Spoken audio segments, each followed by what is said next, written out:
Pernah kepikiran gak sih soal sunat pas sudah dewasa? Wah, ini keputusan besar loh. Dan banyak banget pria yang mempertimbangkannya. Nah, hari ini kita nggak bakal ngomongin soal rumor atau katanya-katanya. Kita mau langsung lihat, apa sih kata data soal tingkat kepuasan setelahnya? Wajar banget kalau ada banyak pertanyaan di kepala. Tapi ya itu, daripada dengerin katanya-katanya, mending kita fokus aja sama apa yang beneran ditemuin sama penelitian kan? Kira-kira ini keputusan yang pas nggak ya buat kamu? Oke, sebelum kita loncat ke hasilnya, kita mundur dikit dulu yuk. Sebenarnya, apa sih yang bikin para pria dewasa ini akhirnya mutusin buat sunat?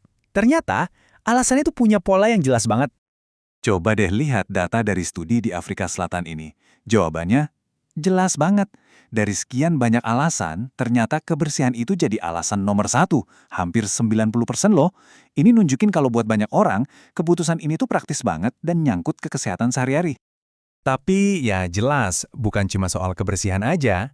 Alasan lainnya juga macam-macam, mulai dari buat mencegah penyakit menular seksual, bagian dari ritual agama, sampai alasan medis yang spesifik kayak fimosis, atau bahkan karena permintaan pasangan. Oke, sekarang kita hadapi ketakutan terbesarnya, penyesalan. Bener nggak sih banyak pria yang akhirnya nyesal sama keputusannya? Yuk, kita bongkar mitos ini sama-sama. Nah, ini dia mitosnya. Ketakutan kalau setelah semuanya selesai, malah ada rasa kehilangan atau penyesalan. Ini kekhawatiran yang wajar banget sih. Tapi pertanyaannya, apa ketakutan ini beneran ada buktinya? Kan untuk keputusan segede ini, kita butuh data yang kuat, bukan cuma perasaan doang. Nah, di sini nih, ceritanya jadi menarik banget. Ada satu studi yang ngasih kita angka pasti. Coba bayangin ya, ada skala penyesalan, di mana 1 itu artinya 0 penyesalan. Tahu nggak skor rata-ratanya berapa? Cuma 1,28. Itu deket banget sama nggak nyesal sama sekali. Kualitas hidup juga sama, hampir nggak keganggu. Dan lihat ini, angka-angka tadi itu artinya apa? Tingkat kepuasannya lebih dari 95%. Ini bukan cuma mayoritas biasa, tapi mayoritas yang luar biasa. Muka senyum emas ini benar-benar ngegambarin hasil penelitiannya dengan pas banget. Terus ada kutipan dari survei di Amerika yang makin nguatin ini. Intinya gini, para pria ini cenderung nyaman-nyaman aja sama status mereka, mau disunat atau enggak. Ini nunjukin kalau kepuasan itu lebih soal penerimaan diri, bukan soal prosedurnya itu sendiri. Oke, mitos pertama udah kita patahkan ya. Sekarang kita lanjut ke mitos kedua yang nggak kalah gedenya. Soal kehidupan seksual. Beneran ada dampaknya nggak sih? Yuk kita lihat bareng-bareng. Jadi gini, di satu sisi ada ketakutan-ketakutan umum, ya kan? Takut kenikmatan berkurang lah, takut ada masalah fungsi lah. Tapi di sisi lain kita punya fakta dari review ilmiah gede-gedean. Kontrasnya tuh jauh banget.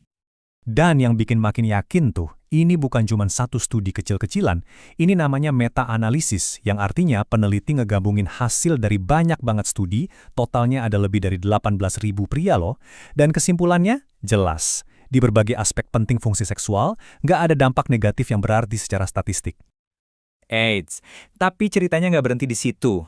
Beberapa penelitian lain, contohnya di Kenya, malah nemuin sebaliknya. Sebagian pria justru ngelaporin adanya peningkatan kepuasan seksual dan rasa sakit yang berkurang. Nah, ini poin penting yang jarang banget diomongin. Jadi, kalau datanya nunjukin kepuasan tinggi dan nggak ada dampak negatif ke fungsi seksual, terus apa dong faktor paling penting biar hasilnya positif? Jawabannya mungkin bakal bikin kamu kaget. Ini dia intinya, fokusnya tuh geser dari tindakan fisiknya ke pola pikir kita sendiri. Ternyata pengalaman kamu setelahnya itu sangat-sangat dibentuk sama perasaan kamu terhadap keputusan yang udah kamu ambil. Jadi, ini poin kuncinya. Kepuasan itu lebih bergantung sama sikap kamu terhadap pilihan itu sendiri, bukan soal status sunatnya.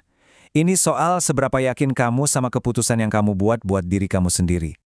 Oke, setelah kita ngobrolin semua mitos dan data tadi, yuk kita rangkum semuanya jadi beberapa poin penting yang gampang diingat. Jadi ada 4 poin utama yang perlu banget kamu ingat. 1. Tingkat kepuasan itu tinggi banget. 2. Penyesalan itu super jarang terjadi. 3. Nggak ada dampak negatif ke fungsi seksual. Dan yang paling penting, nomor 4, sikap kamulah kuncinya. Pada akhirnya nih, tujuan kami di sini bukan buat ngasih jawaban ya atau tidak, tapi buat ngasih data biar kamu bisa nemuin jawabanmu sendiri. Jadi, pertanyaan terakhir ini buat kamu renungin. Faktor pribadi apa sih yang paling penting buat keputusan kamu? Karena ujung-ujungnya itulah yang bakal nentuin segalanya.